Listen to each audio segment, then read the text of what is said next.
अस्सलाम वालेकुम। मैं हूं इंजीनियर मोहम्मद सिद्दीक और हम पढ़ेंगे engineering material and construction techniques, जिसका कोड है सिविल 113।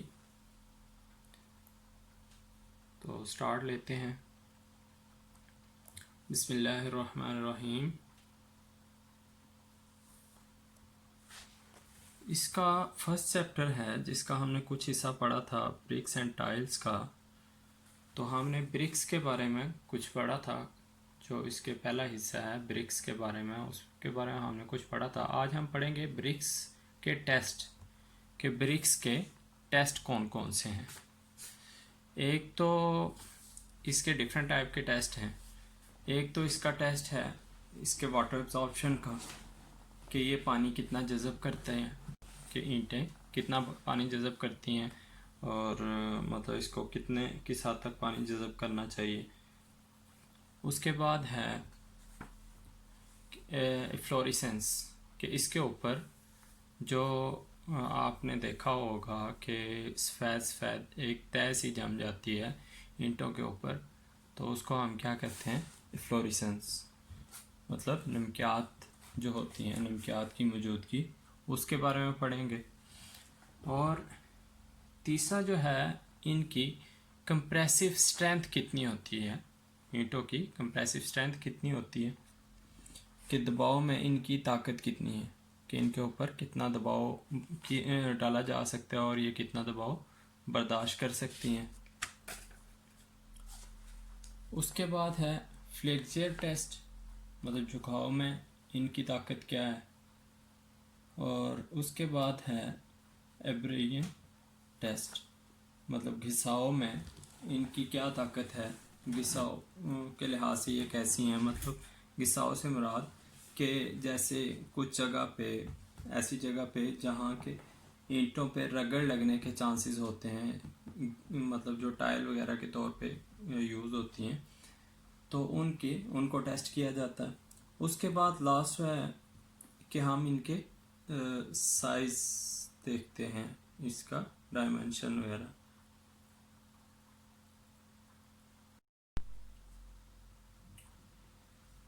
वाटर एब्जॉर्प्शन का टेस्ट हम इसलिए करते हैं ब्रिक्स का, कि ताकि हमें पता चल सके कि इसकी पानी जज़ब करने की सलाहियत कितनी है।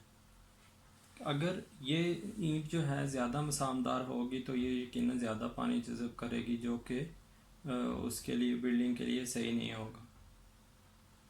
और दूसरा ये होगा कि ऐसी ईंटें जो है वो मौसमी असरात जो हैं उस पर भी, वो उस पर ज़्यादा असरअंदाज होंगे, कि बारिश वगैरह में तो नमी वगैरह ज़्यादा आ जाएगी। तो जब हमने ये टेस्ट करना होता है तो उसके लिए कम से कम हम 5 ईंटें सिलेक्ट करते हैं, और सिलेक्ट करने के बाद उसमें से खुश्क और साफ़ ईंटें जो होती हैं उनका हम वज़न कर लेते हैं, और हम अपने पास उसको नोट कर लेते हैं, जिसको W1 से हम नोट करेंगे। उसके बाद ये है कि हमने उसको 24 घंटे के लिए साफ़ पानी के अंदर डुबो के रखना है। उन खुश्क ईंटों को, जो 5 ईंटें हम सैंपल के तौर पे लेंगे, उनको 24 घंटे के लिए हम क्या करेंगे कि पानी के अंदर डुबो के रखेंगे, लेकिन ये ख्याल रहे कि पानी साफ़ हो। और 24 घंटे के बाद जब हम उन ईंटों को निकालेंगे, तो उसके बाद यह है कि हम उन ईंटों को खुश्क करने के लिए भी गीले कपड़े को इस्तेमाल करेंगे। तो गीले कपड़े से उनको खुश्क करने के बाद हम दोबारा उनका वज़न करेंगे, और जो उनका वज़न आएगा उसको हम W2 से अपने पास नोट कर लेंगे। और इस मंदरजेदार फार्मूले से, जो कि सबसे लास्ट में लिखा हुआ है, इसकी मदद से हम उसको इसकी जो परसेंटेज है वो मालूम कर लेंगे कि इसने कितना पानी जज़ब किया है। तो फार्मूला क्या है कि W2 minus W1 divided by W1 into 100। इस फार्मूले की मदद से हम पानी के अंदर इसके ईंट के अंदर कितना पानी जज़ब हुआ है वो हमें पता चल जाएगा। और जो पानी इसके जज़ब करने की सलाहियत है, या जो इसके अंदर पानी जज़ब होगा, वो 20% से ज़्यादा नहीं होना चाहिए।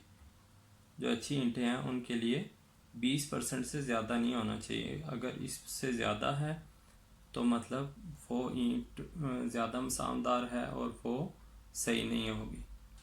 तो हमने ये चीज़ें याद रखनी है कि हमने टेस्ट के लिए 5 ईंटें लेनी है, उनको 24 घंटे के लिए हमने उसको पानी के अंदर रखना है, और वो पानी साफ़ पानी होना चाहिए। तो साफ़ पानी के अंदर हमने 24 घंटे के लिए उनको रखना है, और उसके बाद जो हमने ईंटों को बाहर निकाल के हमने उनको गीले कपड़े से खुश्क करना है। गीले कपड़े से उनके ऊपर जो पानी लगा होगा उसको खुश्क करना है। खुश्क करने के बाद इनका दोबारा से वज़न करेंगे। एक तो हम पहले पानी के अंदर रखने से पहले वज़न करेंगे W1, और एक उनको 24 घंटे पानी के अंदर रखने के बाद दोबारा बाहर निकाल के गीले कपड़े से खुश्क करेंगे।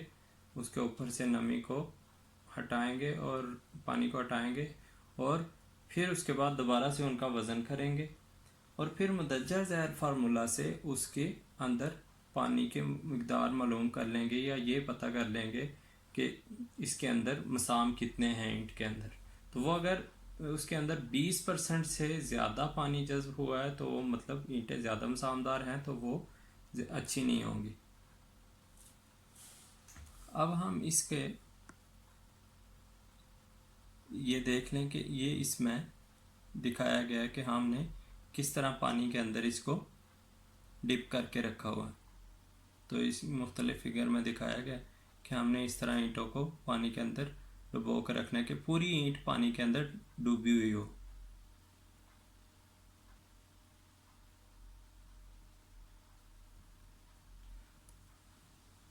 अब हम फ्लोरेसेंस टेस्ट की तरफ आते हैं कि इसके ईंट के अंदर नमकियात किस हद तक मौजूद है।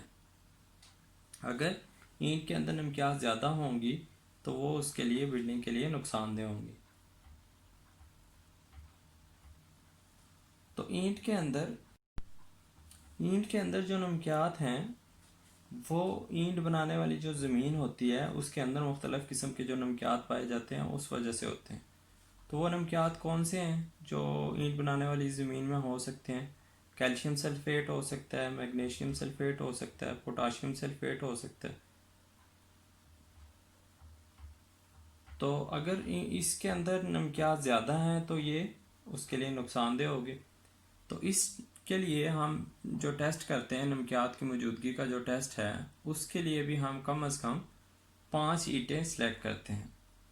जो आपके पास ईंटें मौजूद हैं उनमें से 5 ईंटें सेलेक्ट करेंगे, और सेलेक्ट करने के बाद उन ईंटों को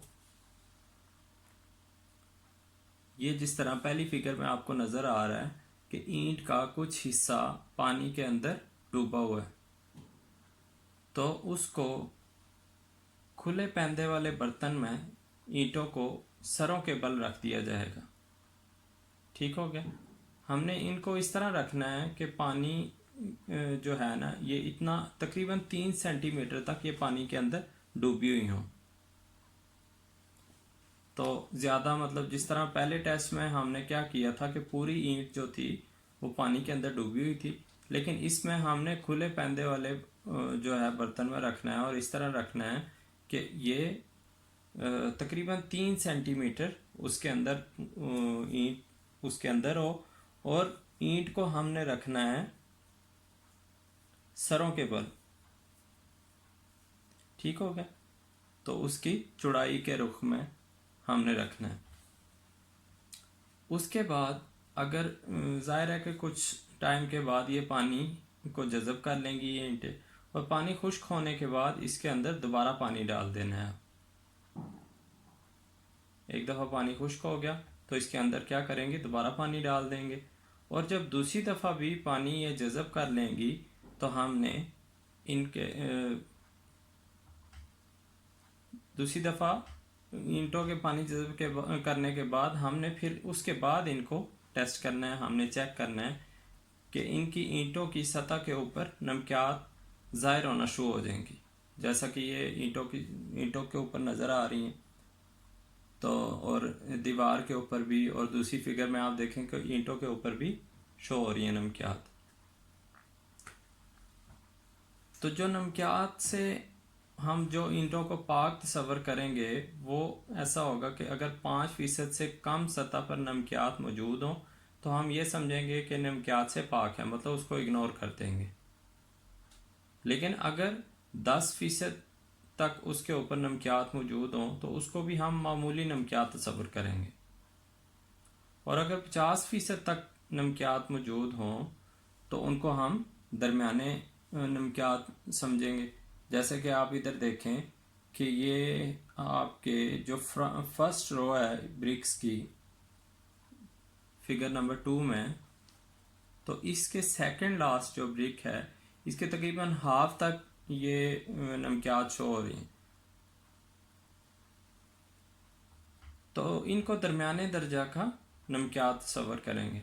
और अगर 50% से ज़्यादा नमकियात होंगी तो फिर उनको वो ज़्यादा नमकियात मतलब तस्वर करेंगे। और लेकिन अगर काफ़ी दफ़ा ऐसा होता है कि पूरी ईंट के ऊपर नमकियात शो हो रही होंगी तो वो बहुत ख़तरनाक हद तक होती हैं। तो हमने इन चीज़ों को देख लेना है कि हमने नमकियात को इस तरह से टेस्ट कर लेना है। सबसे पहले क्या करना है जी, हमने ईंट को लेके उसको, इसके लिए भी, इस टेस्ट के लिए भी हम 5 ईंटें लेंगे और उनको किसी खुले मुंह वाले बर्तन में रख के उसके अंदर उनको इस तरह डिप करना है कि उसका तकरीबन सिर्फ 3 सेंटीमीटर हिस्सा पानी के अंदर डूबा हो। और फिर हमने देखना है कि जब उसके अंदर से पानी खुश्क हो जाए, जो पानी उसके अंदर हमने डाला था वो ईंट सारा जज़ब कर ले, तो उसके बाद फिर नेक्स्ट हम ये करेंगे कि उसका दूसरे स्टेप में दूसरी दफ़ा पानी डालेंगे और दूसरी दफ़ा भी खुश्क होने के बाद फिर हम इसको चेक करेंगे कि इसके सतह के ऊपर नमकियात शो होना शुरू हो जाएंगे। और जितनी % नमकियात होंगे तो उस लिहाज से हमें पता चल जाएगा कि किस दर्जे के नमकियात उसके ऊपर मौजूद हैं। उसके बाद जो टेस्ट है वो है कंप्रेसिव स्ट्रेंथ का टेस्ट। ठीक है, कि हमने दबाव में ताकत मालूम करनी है। ठीक है, इस टेस्ट के लिए भी हम कम से कम 5 ईंटों का इंतखाब करेंगे। 5 ईंटें इंतखाब करने के बाद हम इन ईंटों को 24 घंटे के लिए पानी के अंदर डुबो के रख देंगे। और उसके बाद इसी तरह उनको पानी से निकालने के बाद गीले कपड़े से साफ करेंगे और उनके ऊपर जो फ्रॉग बना होगा, जो ईंटों के ऊपर गड़ा बना होता है उसको हम फ्रॉग बोलते हैं। ईंटों की सतह के ऊपर एक गड़ा बना होता है जिसमें भट्टे वाले का नाम लिखा होता है, जैसे PR1 हो गया, 555 समथिंग, कुछ भी हो सकता है। तो वो उस गड़े को हमने 1-3 के मसाले से भर लेना है और दोबारा उनको 24 घंटे के लिए ईंटों को गीला रखना है। उसके बाद फिर 24 घंटे गीला रखने के बाद हल्की हल्की तराई करते रहना। और उसके बाद फिर हम क्या करेंगे, 3 दिन के लिए पानी में फिर डिप कर देंगे इसको। और फिर उसके बाद इनको निकालने के बाद इनके बारी बारी हम कंप्रेसिव स्ट्रेंथ मालूम करेंगे। और टेस्ट इसका जो हम कंप्रेसिव स्ट्रेंथ मालूम करने के लिए हम कौन सी मशीन यूज़ करते हैं, ये आपके सामने फिगर नंबर 1 में देख रहे हैं आप। ठीक हो गया। तो उसके बाद हमने इस चीज़ का ख्याल रखना है कि जब हम टेस्ट कर रहे होंगे तो इसका जो फ्रॉग है उसकी वो ऊपर वाली साइड पे होना चाहिए। तो उसके ऊपर हमने 140 किलोग्राम फी मुरब्बा सेंटीमीटर फी मिनट के हिसाब से वज़न डालेंगे कि 140 किलोग्राम वज़न हम फी मुरब्बा सेंटीमीटर पे 1 मिनट के लिहाज से उसके ऊपर हम वज़न डालेंगे। और जिस वज़न पे, जिस जगह पे जाके ईंट टूट जाएगी तो हम वो वज़न की मिकदार मालूम कर लेंगे, वो हम नोट कर लेंगे, तो हमें पता चल जाएगा कि इसकी कंप्रेसिव स्ट्रेंथ ये है। और फिर इसी तरह तमाम ईंटों की कंप्रेसिव स्ट्रेंथ मालूम करने के बाद उनकी औसत ताकत हम पता कर लेंगे कि इसकी औसत ताकत कितनी बनती है। औसत ताकत हमारी बनेगी, जैसे फॉर एग्जांपल 5 ईंटें हैं तो 5 ईंटों की जो भी ताकत आएगी उसको डिवाइडेड बाय 5 कर लेंगे।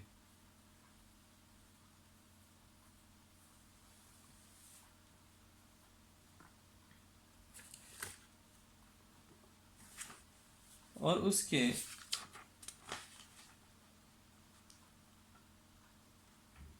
अगर एक क्लास की ईंट है फॉर एग्जांपल, उसकी औसत ताकत 280 किलोग्राम फी मरबा सेंटीमीटर हो सकती है।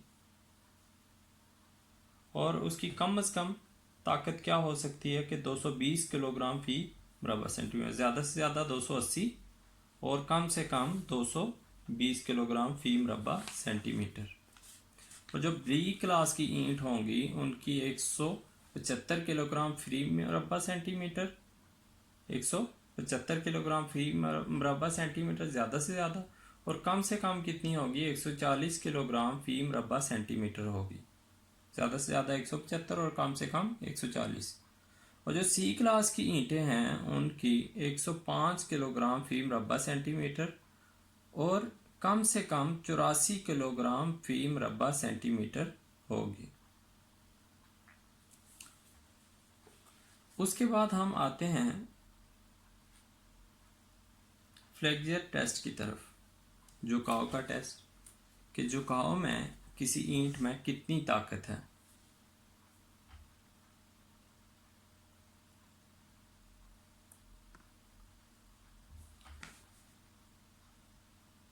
झुकाव में होता है कि हम उसकी पैलों के रुख, उसकी ताकत मालूम करते हैं। और इस टेस्ट के लिए भी हमने 5 ईंटों का इंतखाब करना है। जैसे पिछले टेस्टों के लिए भी हमने 5-5 ईंटों को सिलेक्ट किया था, तो इस टेस्ट के लिए भी हमने 5 ईंटों का इंतखाब करना है। हमने ये चीज़ का ख्याल रखना है कि हमने 5 ईंटों का इंतखाब करना है।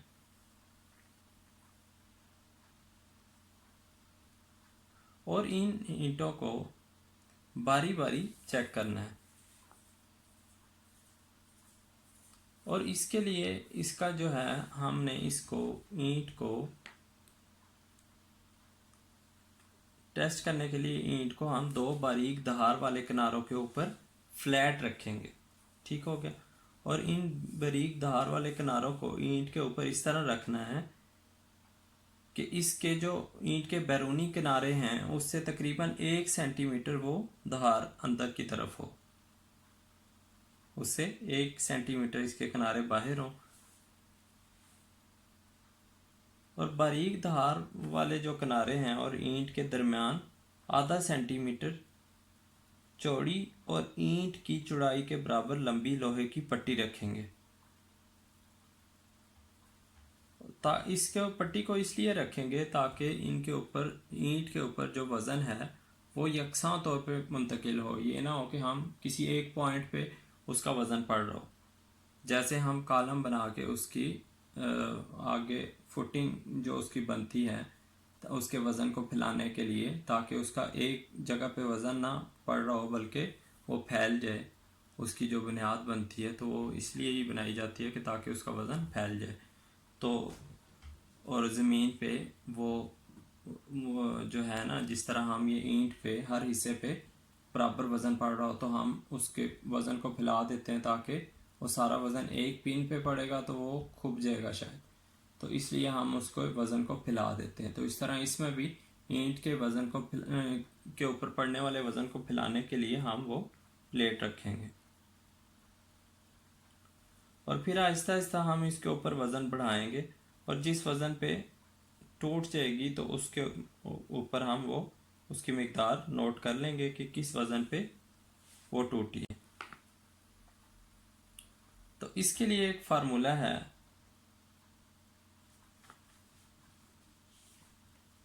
R is equal to 3WL divided by 2BD square। और आर जो है मॉडुलस ऑफ फ्रैक्चर है। आर को हम क्या बोलेंगे? Modulus of fracture. ये आप बुक से इसका फार्मूला देख लेंगे और इसकी डिटेल भी बुक के पेज नंबर 10 पे है। आर जो है मॉडुलस ऑफ फ्रैक्चर को शो करता है। डब्ल्यू अप्लाइड लोड, कि उसके ऊपर कितना लोड अप्लाई हो रहा है। स्पैन बिटवीन नाइफ एजेस, कि वो जो दो एज होंगे, वो जो नोकदार किनारे होंगे, उनके दरमियान ईंट का कितना स्पैन बनता है। मिसाल के तौर पे ईंट की कुल लंबाई है 9 इंच। 9 में से हमने सोचा कि 1-1 इंच फॉर एग्जांपल साइडों से हमने छोड़ दिया, बाकी बचा 7 इंच। तो 7 इंच में जो उसका क्लियर स्पेन होगा वो तकरीबन 7 इंच होगा। या अगर थोड़ा थोड़ा नीचे से उसको, उसकी जो पिन लग रही है उसको छोड़ के, तो वो तकरीबन 6.5 इंच उसका स्पेन होगा। Breadth of brick, thickness of the brick, कि एक तो इसकी थिकनेस और ब्रेड्थ ये भी मालूम करनी, वो ये इसमें इस चीज़ को शो कर रहा है। उसके बाद नेक्स्ट है एब्रेजन टेस्ट, घिसाव का टेस्ट। इसके लिए हम जो मशीन इस्तेमाल करते हैं उसको लॉस एंजलिस मशीन कहते हैं। और ये टेस्ट क्यों किया जाता है? फर्श या ऐसी जगह जहाँ रगड़ पैदा होती हो, इस जगह पे इस्तेमाल होने वाली ईंटों के लिए ये टेस्ट किया जाता है। कौन सी ईंटों के लिए? ऐसी ईंटों के लिए जो फर्श या ऐसी जगह पे इस्तेमाल होती हो जहाँ पे रगड़ पड़ती हो, तो उससे जाहिर है कि ईंट वक्त के साथ साथ घिसना शुरू हो जाती है। तो हम इस पे घिसाव का टेस्ट करते हैं ताकि हमें पता चल सके कि इसमें घिसाव की क्या ताकत है। तो इस टेस्ट के लिए कम से कम हम 10 ईंटों का इंतखाब करते हैं। पिछले टेस्टों के लिए हम 5-5 ईंटों को चूज करते रहे। इस टेस्ट के लिए हम क्या करेंगे? 10 ईंटों का इंतखाब करेंगे और उसके बाद इन ईंटों का वजन कर लेंगे। 10 ईंटों को इंतखाब करने के बाद इनका वजन कर लेंगे और वजन करने के बाद ये जो ड्रम आपको सामने नज़र आ रहा है लॉस एंजलिस मशीन, इसके अंदर हम इसको डाल देंगे। और इस ड्रम के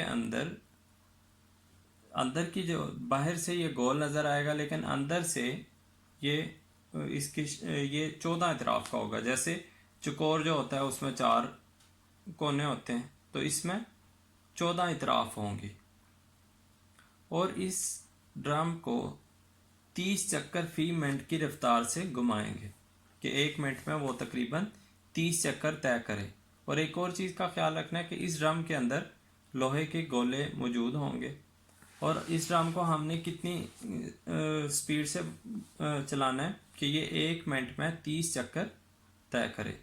और इस तरह इसने के हमने 1800 चक्कर कंप्लीट करवाने हैं। 1800 चक्करों के लिए इसको घुमाना है और वो 1 मिनट में 30 चक्कर तय कर रहा होगा। और उसके बाद जब 1800 चक्कर उसके कंप्लीट हो जाएंगे तो हमने उन ईंटों को निकाल कर उनका वजन कर लेना है।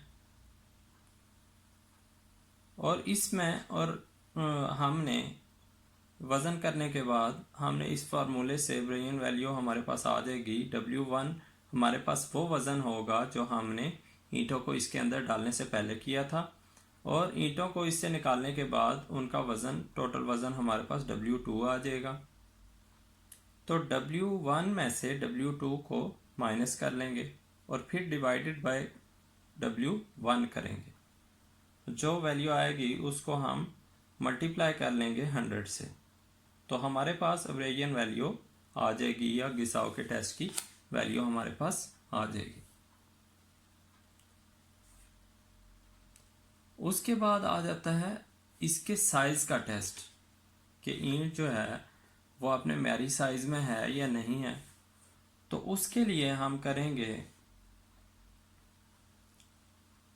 इसके लिए पिछले जैसे टेस्टों के लिए, कुछ मैक्सिमम टेस्टों के लिए हम 5 ईंटों का इंतखाब करते रहे और उसके बाद फिर हमने एब्रेयन टेस्ट के लिए, घिसाव के टेस्ट के लिए 10 ईंटों का इंतखाब किया। लेकिन म्यारी साइज़ का टेस्ट के लिए, जो ईंटों का हमने साइज़ चेक करना है, उसके टेस्ट के लिए हमने 20 ईंटों का इंतखाब करना है। तो 20 ईंटों के इंतखाब के बाद हर ईंट की लंबाई, चौड़ाई और मोटाई हम पैमाइश कर लेंगे। जैसे आप शक्ल में देख रहे हैं कि इसकी जो लंबाई होगी वो, अगर स्टैंडर्ड साइज़ की बात की जाए तो पाकिस्तान में इसकी लंबाई 9 इंच और इसकी हाइट जो है वो 3 इंच है। और ये जो डेप्थ लिखा हुआ है इसमें इसकी चौड़ाई जो है ये है 4.5 इंच। ये डेप्थ जो है इसकी विड्थ इधर लिखना चाहिए था, तो विड्थ जो इसकी है वो है 4.5 इंचेस। इंच में बात करें तो 4.5 इंच। ईंट की लंबाई जो है, लेंथ जो है वो 9 और हाइट जो है वो 3 इंचेस होनी चाहिए।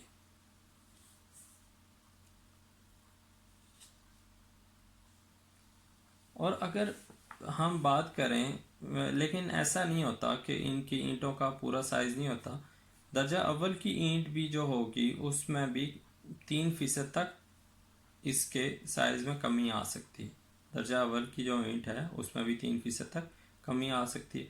लेकिन बाकी जो ईंटें हैं उसमें भी कमी 8% से ज़्यादा नहीं होनी चाहिए। तो हमने ये ख्याल करना है कि ये टेस्ट करते हुए कि उसमें कमी 8% से ज़्यादा नहीं होनी चाहिए। तो ये थे आज ईंटों के टेस्ट। ईंटों के टेस्ट के बारे में आपने अपने पास पॉइंट नोट कर लेने, इसी जो आपको पढ़ाया गया, जो लेक्चर दिया, तो इसमें से आपने इसको सुनना है और उसके बाद इसमें से पॉइंट नोट करने हैं कि कौन सा टेस्ट किस तरीके से होगा। तो आज के लिए यही था। अल्लाह हाफिज़। इंशाल्लाह नेक्स्ट लेक्चर में फिर मुलाकात होगी, ज़िंदगी रही तो। और आपने जो है चैनल को सब्सक्राइब कर देना है और अपना, आप लेक्चर नोट करने के बाद, लेक्चर सुनने के बाद, सॉरी, उसमें से पॉइंट नोट करने के बाद अपने रोल नंबर के साथ अपने CR को सेंड कर देना है कि आपने इस लेक्चर में से क्या नोट किया है।